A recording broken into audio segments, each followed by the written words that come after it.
बिस्मिल्लाहिर्रहमानिर्रहीम। अस्सलाम वालेकुम। सारा इन द किचन में खुश आमदीद। आज मैं आपको अरबिक पीटा ब्रेड बनाना सिखा रही हूँ। पीटा ब्रेड जो है वो अरबिक खानों का एक मेन हिस्सा होती है। इसको कबाब के साथ भी सर्व किया जाता है, शवारमा भी बनता है, पीटा पॉकेट्स भी बनते हैं और इसको hummus के साथ भी खाया जाता है। किस तरीके से बनती है आइए बनाना सीखते हैं। सबसे पहले हम पीटा ब्रेड का आटा गूंदेंगे। उसके लिए मैंने 2 कप मैदा लिया है। अच्छा, मैं मशीन में गूंद रही हूँ। आपके पास अगर मशीन नहीं है तो आप जिस तरीके से रोटी का आटा गूंदते हैं उसी तरीके से आप गूंदेंगे, या जिस तरीके से पिज़्ज़े का आटा गूंदा जाता है। तो मैंने अब इसमें 1 टीस्पून 1 चाय का चम्मच इंस्टेंट ईस्ट डाला है, ख़मीर का पाउडर डाला है। इसको मैंने अलग से नहीं घोला। 2 टेबलस्पून मैंने इसमें चीनी के डाले हैं और अब मैं गर्म पानी से इसको गूंद रही हूँ। गर्म पानी की कोई मिकदार नहीं है, आप थोड़ा थोड़ा करके इसमें डालते जाएं। जैसे ही आटा आपका गैदर हो जाए, इकट्ठा हो जाए और आपको फील हो कि ये अब काफ़ी है, तो वहीं पे पानी डालने का हाथ रोक दें। ये मैं थोड़ा थोड़ा करके डालती जा रही हूँ और मशीन को मैंने चला दिया है। हाथ से भी आप इसी तरीके से गूंदेंगे, थोड़ा थोड़ा पानी डाल के। जैसे ही आटा देखें इकट्ठा हो गया है, मैंने पानी डालना रोक दिया है।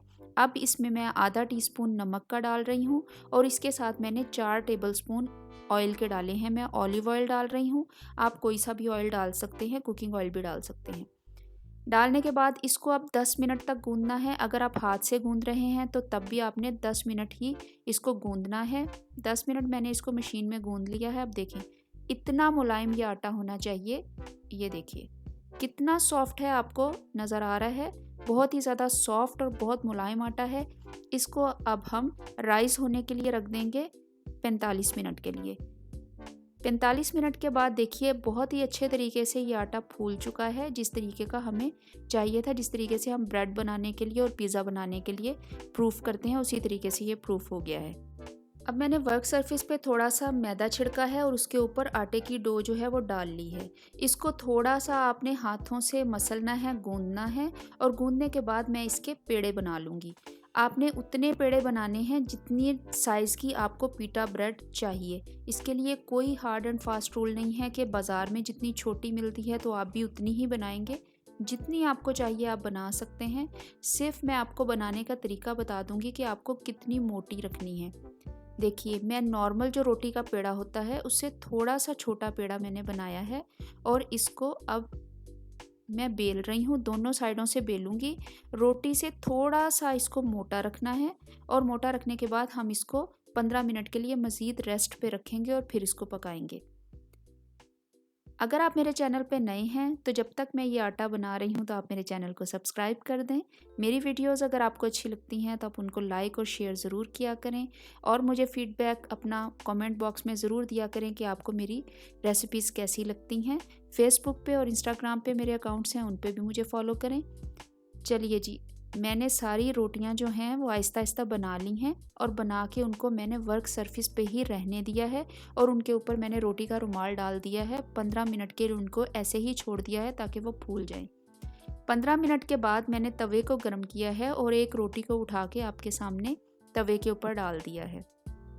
पीटा ब्रेड को आप अवन में भी बना सकते हैं, इंशाल्लाह वो तरीका भी मैं आपको बनाना सिखाऊंगी, लेकिन हर किसी के घर अवन नहीं होता तो इसलिए आज मैं आपको तवे पे बनाना सिखा रही हूँ।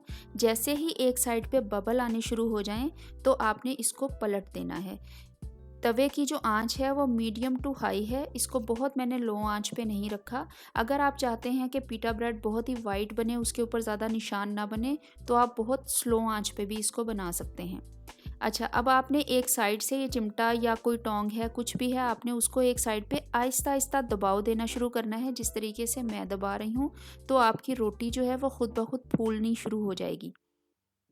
ये देखिए अवन में भी इसी तरीके से पकती है फुल फूली हुई ब्रेड और उसको हम तवे पे जो है बना रहे हैं और ये किसी भी तरह से अवन से कम नहीं है। साइडों से आपने इसको आहिस्ता आहिस्ता दबाना है और याद रखिएगा आपकी रोटी उस सूरत में फूलेगी जब इसमें कोई सुराख ना हो। अगर इसमें छोटा सा भी होल होगा तो उसमें से स्टीम निकलेगी और रोटी नहीं फूलेगी।